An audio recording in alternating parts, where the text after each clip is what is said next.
Welcome to Mediocre Gaming, and today we're playing Destiny 2. Well, good morning, good afternoon, good evening, and salutations. Today, the final bunker. Let's get to it.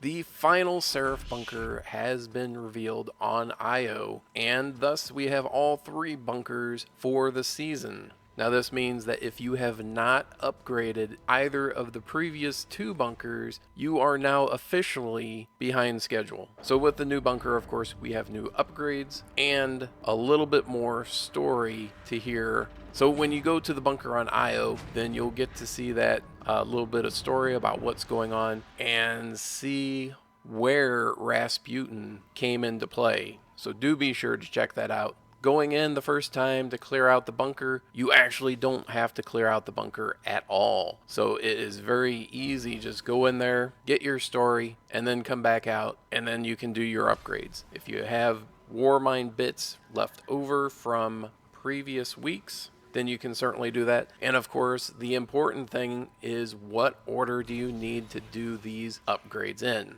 Of course, as with the previous two, the very first upgrade you're going to get is the cost reduction, tier 1, tier 2, and tier 3. And then depending on how many warmind bits you have will determine which other upgrades that you get. And of course, the final upgrade that you should get always is the planetary resource upgrade. Because even at tier 3, you're only getting 5 or 6 pieces per day. And of course, you can't collect those until you clear out the bunker. The Valkyrie and the heavy frame upgrades, of course, are important because those will make clearing out the bunker, doing the public events, and doing the legendary lost sectors, it'll make it that much easier if you have those upgrades. So those are certainly important. And with this being the final bunker, if you have enough only for, let's say, 3 tier 3 upgrades, I would say cost reduction would be first, of course, and then do the Valkyrie and the heavy frame, which is going to help you out with everything else having to do with the bunker. And then go with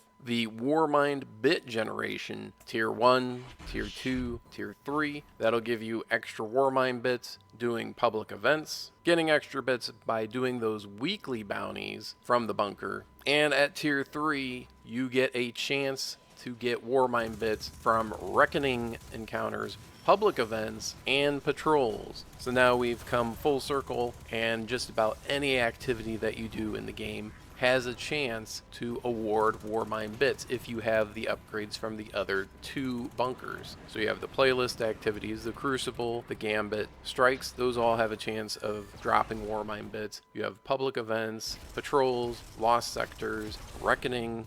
So you have just about every event available in the game has a chance to drop those warmind bits. So before you know it, you're going to be just drowning in warmind bits and wondering what to do. And if you do have too many bits, more than you need for upgrades, you've already have all these upgrades done and tucked away, and you say, all right, I'm done. What am I going to do with these 5,000 extra warmind bits between now and the end of the season? Well, at the very bottom of the upgrade menu, you see a bunker chipset purchase. You can turn those warmind bits into one level upgrade for the bunker.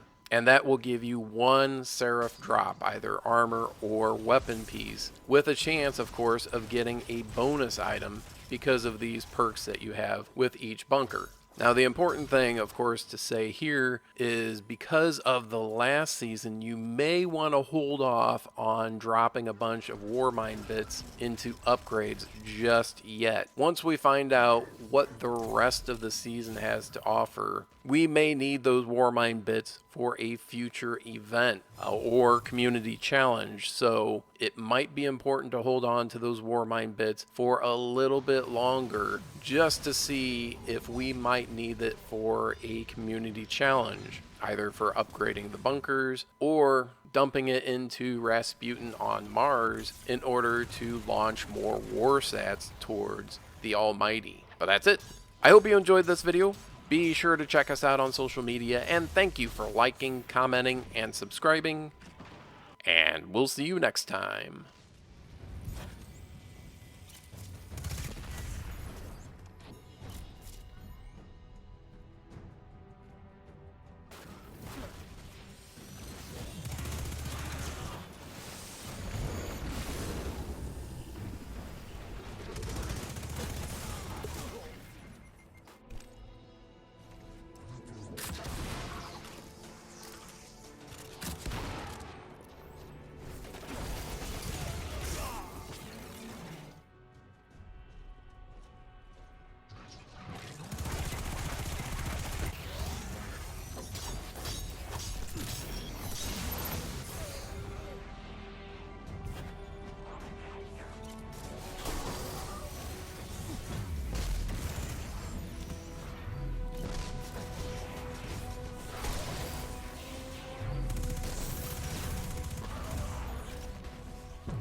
insist you understand the stakes. Convince me.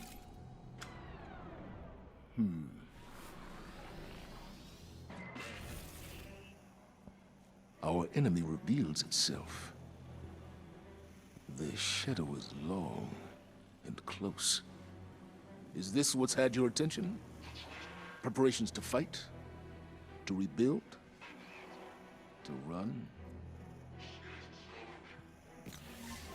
Mayday! Mayday! Mayday! This is NFV Meritursa 16. 11,000 souls in cryosleep aboard. We're a few minutes out of New Pacific Arcology. We were struck by debris in a large wave. Fusion plant offline. We can see extensive, catastrophic damage to one of the arcology domes. Oh, it's gone over. Respond if able. Mayday! Mayday! Mayday! This is New Pacific Arcology on guard. Declaring a sundown loss of habitability event. We have 2.9 million souls aboard. We repeat, Titan is no longer safe for human life. The collapse. You were there. You gave everything to a cause and saw it all swept away. You're afraid to fail. Again. So am I. I've never considered how it must have felt to live through the collapse. From this day, we speak as allies, not warriors who seek to wield each other as weapons. After we break the Almighty, the city will devote whatever resources you need towards banishing these dark omens. When they come, we will stand together, as equals, as guardians.